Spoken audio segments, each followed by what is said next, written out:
Hi, and welcome to Diversity in the Community. I am your host, Teresa Harris. I am so blessed and honored to have with me today my dear niece, whom I love so much. Been trying to get up here for so long, and I'm so happy to have her with me. And she's an author of a book of poetry called Reflections, Floating Red Petunias. My niece, all the way from Lake Mary, Florida, Deirdre Marie Manley. Welcome to the program, sweetie. Thank you, Auntie. I want you to tell our audience about yourself, where you live, and the kind of work you do before we get into talking about your book. Oh, absolutely. So I am originally from Hartford, Connecticut, born and raised in the inner city. Most of my young childhood was on Albany Avenue. And I went on to undergrad school in Florida. That move was intentional because I wanted to get away from the cold. Yeah. After that, I went on to grad school, and now I currently work for Teachstone. And my work is teaching educators about quality teacher-child interactions across the country and how that greatly impacts children outcomes from infant to third grade. And I am happy to be here. Wonderful, wonderful. Now tell me a little bit more. I know you travel all around the country. Yes. So when you go to all these different places around the country, you're like training people. What are you actually doing? So what I do is I train. It could be professors, it could be school board administrators, local coordinators for early childhood programs, and I talk to them about research-based practices around quality teacher-child interactions between the teacher and the children and their peers. And I also teach them how to provide them with strategies on how to identify those interactions so that when they go into those classrooms, they are able to identify quality interactions on using a rating scale. Okay, all right. Oh, I just love this girl, y'all. Now we're going to talk a little bit about your book. Now, if you were to give an overview of your book, Reflections, what would it be about? The whole, if you were to talk about the whole book, what would be the overview? If you could just say one thing about the book, what would you say the book is about? I would basically say that this book is about, my compilation of poetry is really about my journey. My journey from beginning in inner city through adulthood, and some of the challenges and aspirations that I faced as a single mom, as an African American woman, and really talking about the resiliency and my faith that has really brought me through. Wow. When did you realize that, wow, I can do this, I know how to write? When was it from journaling or when did you sit down and realize that I can actually write stuff? If I can recall, it probably was back when I was around 10 years old, when I used to go into a long closet in my home where I could have some special time to myself. And writing was something that was really peaceful and calming for me. Yeah. And so I started writing many years ago, and I actually had the opportunity to store those writings away. Okay, along my journey. And so what I found is that writing really was something that kept me balanced. Emotionally, it kept me balanced throughout my life. And so I can say that it was definitely when I was very young. Okay, all right. What inspired you to write this book of poetry? Well, I think what really inspired me was the premise on why I wrote this book of poetry.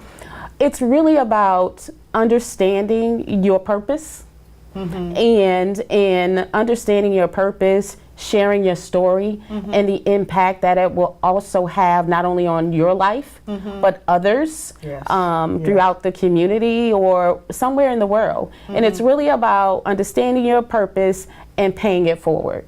Wonderful, wonderful. You should. I know you from the inner city because I'm your auntie. Yes. So being from the inner city, how did your experience inspire your work?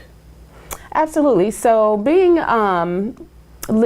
raised on Albany Avenue in the inner city, and the environmental factors from living on the north end of Hartford, and some of the things that we were exposed to in the 80s and the early 80s and the early 90s, and really looking at my life and wanting to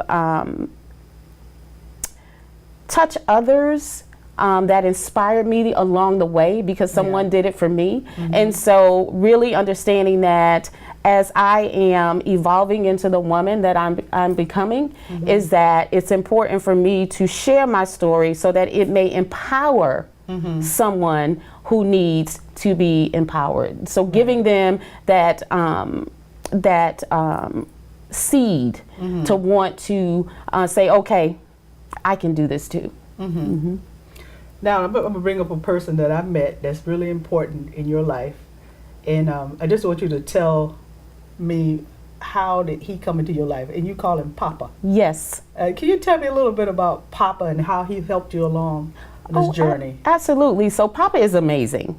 And I met Papa at OIC in Hartford, Connecticut. OIC. It is actually a program that was a branch from the College Bennett building, the chamber. And what occurred was me and my friend Sarah was looking for her mother, who was a part of the GED program. Okay. And so we stopped by there one day, and that is when I met him.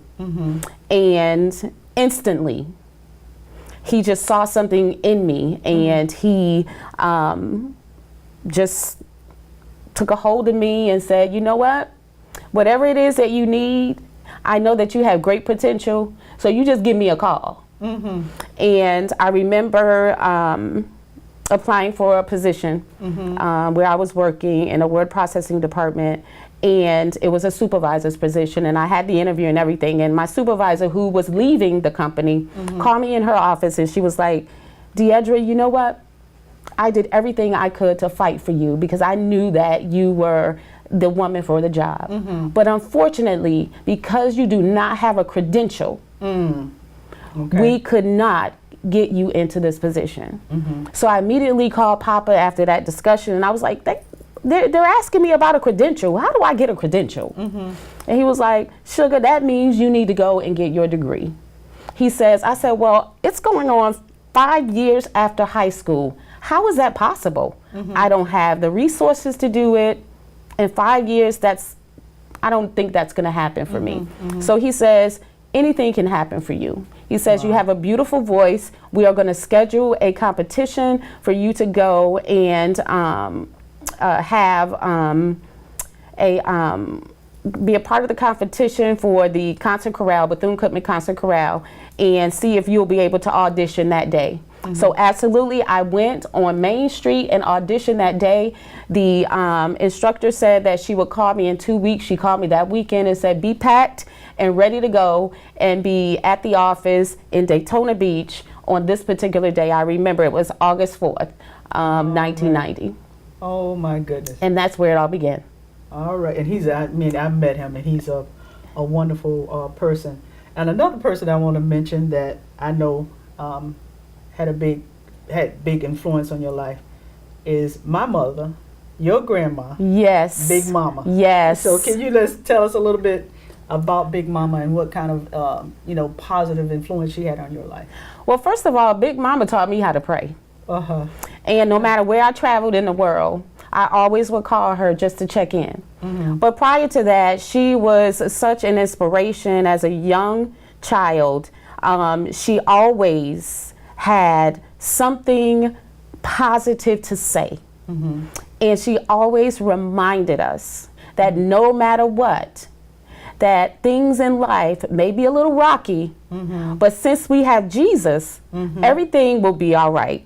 All right. And so she, that I understand that Shortly after I was born, I was 1 pound, 2 ounces. That's right. And the doctor was informing my mom that I had water on my brain and I had the whooping cough. And that the only option was to place me in a facility. And as that was being told, my grandmother walked into the room and she says, "Oh, no, sir.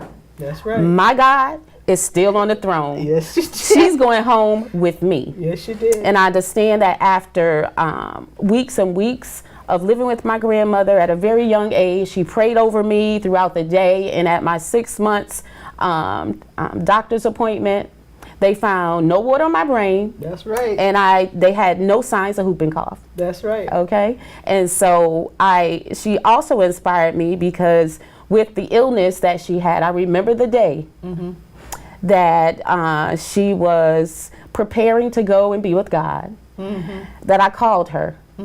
And she got on the phone. You let me speak to her. And she got on the phone.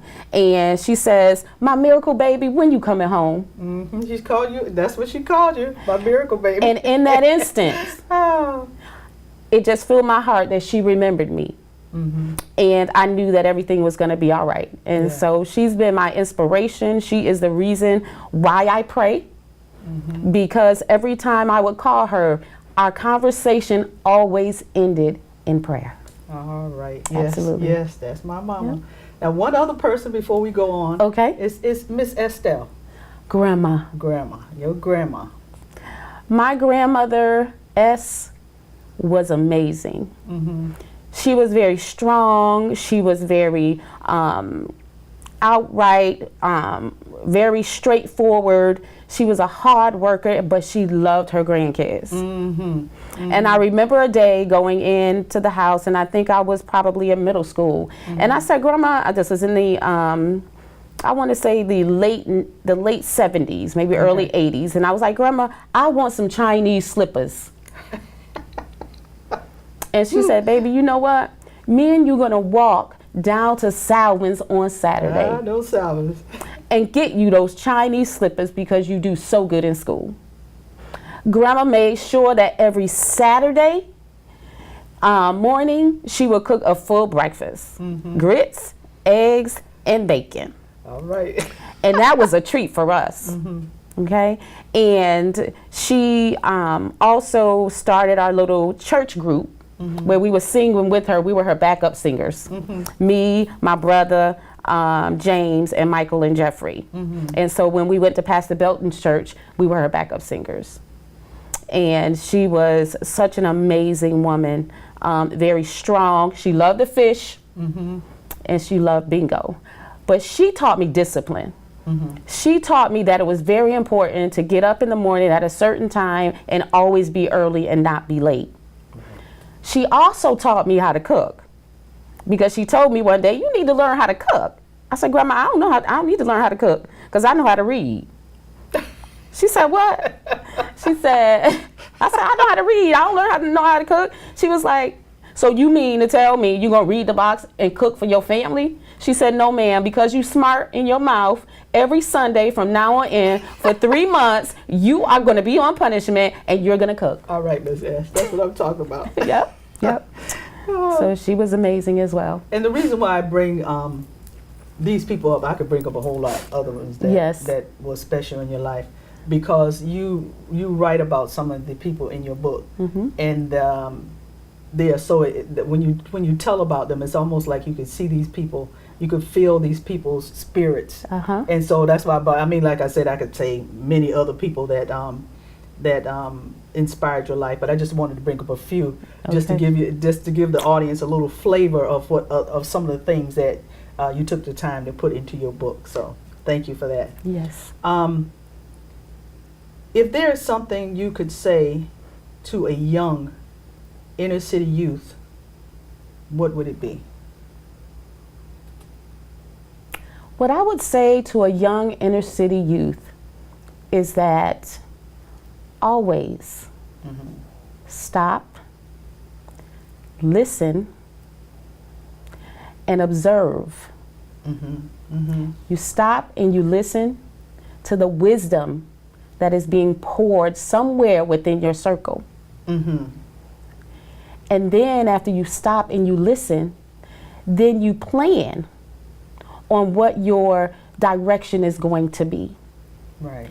And never let anyone tell you that you cannot be whatever you want to be. That's right. That's right.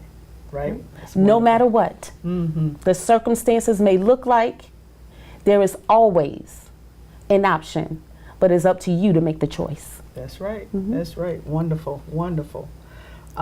Is there another book forthcoming? Got another one in the works? I think so. There is more. This is only 24 pieces of my current work, but there is more. Okay. There's Looking more forward coming. to that. Why did you think it was important to visit Hartford to share your story? Hartford is the first place that I wanted to come and share my story, is because this is where it all began. And it's important to know your history so that you understand where you're going. That's right. And it's because of the village in Hartford that I have evolved into the woman that I am. It's because of those men and women like Dr. Cross, who was my second grade teacher when I was going to Rawson Elementary School. And at the time, she decided that she was going to stop work so she can be home with her small children. And I remember that day I was crying when she told the class that she was not coming back after Friday. And I was crying, and she pulled me to the side and she says, "Don't you worry. I am going to ask your grandmother for you to come and visit me once a month over the weekend in Simsbury, Connecticut, the suburbs, to be with me and my family." She kept her word until I went into middle school. She was always just a phone call away. Then I have others, such as Arnetta Green, who her daughter and I met in 9th grade, who took me under her tutelage and taught me how to be a woman, taught me how to be a young lady, okay?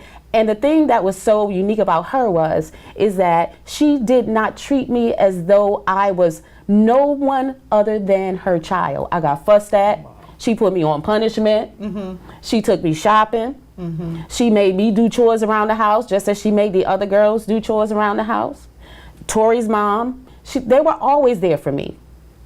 And one of the things too is that back in the day, if you got in trouble, if you was doing something wrong in the community, the neighbor would get after you too. And then go tell your grandmother or your mom and your dad. Okay, and so it was because of that village and the people in school who saw things like Mrs. Morris, who her and her husband at Weaver High School decided in 1984 to pay my registration fee for me to be a part of the Miss Connecticut pageant. Wow, yep. Okay, and they were always there for me. And so it's those persons in our community who were not selfish, but saw potential in me and decided to take a risk. Yeah. And that's why I came back, because I needed to tell my story, to give our community hope. Those boys and girls, because we know that the 80s, the 90s, the 2000s, the new millennium is nothing like it was back in the 80s and the 70s. No. And so we know that our young African American boys and girls and other ethnicity don't have those role models or those community centers within their communities that were available to us free of charge. Right. And that came looking for us versus now in the millennium, we have to go looking for where those particular services are. That's right. Yeah. That's right. Wonderful. At this time, I'm going to have you, first of all, I want you to tell everyone where they can find your book. Give them your website or whatever else you want to tell them. You can locate my book at www.dorancepublishing.com. By the beginning of October, my book, Reflections, Floating Red Petunias, will be available on Amazon.com. Earlier, we had Deirdre to share some of her poetry with us. We're going to check that out right now. Grandma. A garden of love grew in my grandmother's heart. She watched the kids instead of television. She always made me feel that she had been waiting for me all day. And that makes her day complete. Grandma always serves kisses, counsels, and cookies daily. She held my hand for a little while, but she holds my heart forever. In Grandma's kitchen, kids eat free. Grandma never ran out of grits, oatmeal, and hugs. Every child needs a grandmother in their life. Big Mama and Grandma S, thank you for always being there, especially when no one else chose to. A mother's love. His eyes gazed upon mine for the very first time, as my heart transferred into newness. I love never known. When he awakened, I held him close. When he babbled, I talked to him. When he cried, I cried. When he crawled, I was amazed. When he walked, I shared his accomplishment. As he grew from a baby to a boy, from a boy to a young man, I knew he was destined for great things. So as he struggled along the way, I was there to catch his fall. When he was in trouble, I was there to encourage him. When he was afraid, so was I. Even in my imperfections, totally sacrificing all I knew to. When he became a man, I prayed that all I had given in time and space, nothing could erase. God has always been the only constant source. And as I am always reminded, he was always there and always will be to carry me through, but God, a mother's love bond for her son. Deceit. Disclosure I will plant, nurture, and grow. Usually I am the closest to you. That's the best place from the start. I know just how to conquer your strength, so heading straight to the source where the river flows infinite. This is not my birthplace, just where I decided to trot. I make it my resting place, dead on the spot. Beneath the portrait reflects the reasons why it's forbidden. By my plan to conquer with revenge and justification, head banger, mind blower, vision lost beneath the sand, no redemption, no forgiveness, simply placed in my DNA, hopes of someday overcoming generational curses. Take charge. It struck me during the quiet of the day often, when I least expected it to, racing thoughts of phrases never to erase. No matter how fast I'd run, it always seemed to come my way, rambunctious and loud, tied in a ball of bitterness and hate. I tried fighting back, but the remnants remain. I don't care, in the cold winter of the day, just find you someplace to stay. Nasty smell reeked of uninebriated hate and disrespect as it lingered like smog in the heat of the day, sweating tears as intense feeling of being whipped with leather straps and bound by chains in my thoughts. Oh, those nasty, hurtful words all remain fresh like dripping blood of the infested wound trying desperate to heal itself. When will it stop? Not until I say no more. It's simply a choice. So, tell me, when will you choose? Predestined. What is your purpose? Do you have a clue? Did it fester into a raisin sun or glow like a lightning bulb? What is your purpose? And when did you know? Was it at birth or when you were forced into the ruins called life? What is your purpose? And when did you know? At the time you were conceived, that your life was different since birth? What is your purpose? And when did you know? In the midst of disrespect or certain rape of your character, which was inflicted by someone close to you, what is your purpose? And when did you know? Was it during the birth or death of a child? Could it have been during the immense loss of a loved one? What is your purpose? And when did you know? Was it when God forgave you? Was it when God reminded you that you were predestined for greatness and suited in power? What is your purpose? It's about time you know. Deirdre, that was wonderful. Thank you so much. You know you're special to me. Thank you for being here with your auntie. Yes, auntie. I love you. I love you. I wish the best for you. I told you I pray for you all the time. Yes. So thank you for being a part of the show. And thank you, audience, for joining us, and we'll see you next time. Good night.